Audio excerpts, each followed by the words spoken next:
अस्सलाम वालेकुम दोस्तों, मैं हूं आपकी होस्ट डॉक्टर आयशा उमर। तो आज एक सवाल मौसूल हुआ कि एक भाई ने कहा कि मैं जब भी अपनी बीवी के पास हम बिस्तरी के लिए जाता हूं तो वो पहले शर्त रखती है कि शर्त पर वजाइना दूंगी। वो शर्त ये है कि तुम पहले मेरी शर्मगाह को मुंह में लो, यानी वजाइना को चाटो, तो इस सूरत में हम बिस्तरी करने दूंगी। अगर तुम्हें ये शर्त कबूल है तो करीब आओ, वरना दूर रहो। डॉक्टर साहिबा, मैं तंग आ चुका हूँ ये काम करते करते।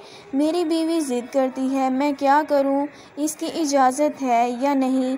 इसके अलावा एक औरत ने सवाल किया कि मेरा खावंद मेरी पिछली शर्मगाह में ज़बरदस्ती नफ्स डालता है, मैं इनकार करती हूँ तो वो मुझे मारता है।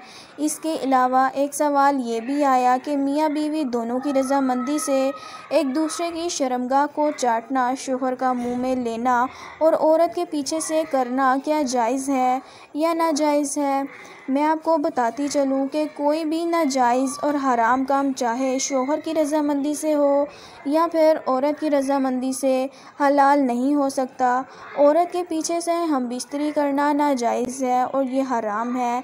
अपने शोहर का नफ्स मुंह में लेना ये भी नाजायज़ है। देखें, जिस मुंह से हम खाते पीते हैं इसी मुंह में अगर हम गंदी चीज़ लें तो ये गलत है।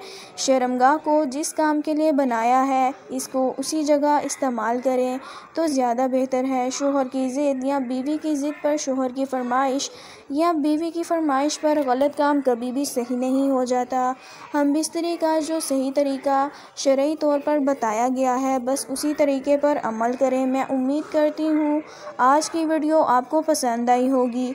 अगली वीडियो तक डॉक्टर आयशा उमर को इजाज़त दीजिए। इससे पहले एक दरख्वास्त है, अगर आपने मेरे चैनल को सब्सक्राइब नहीं किया तो डॉक्टर आयशा उमर को सब्सक्राइब करें और साथ ही लगे बेल बटन यानी घंटी के बटन को ज़रूर दबाएं ताकि मेरी हर आने वाली नई वीडियो आप तक पहुंच सके। शुक्रिया। अल्लाह हाफ़िज़।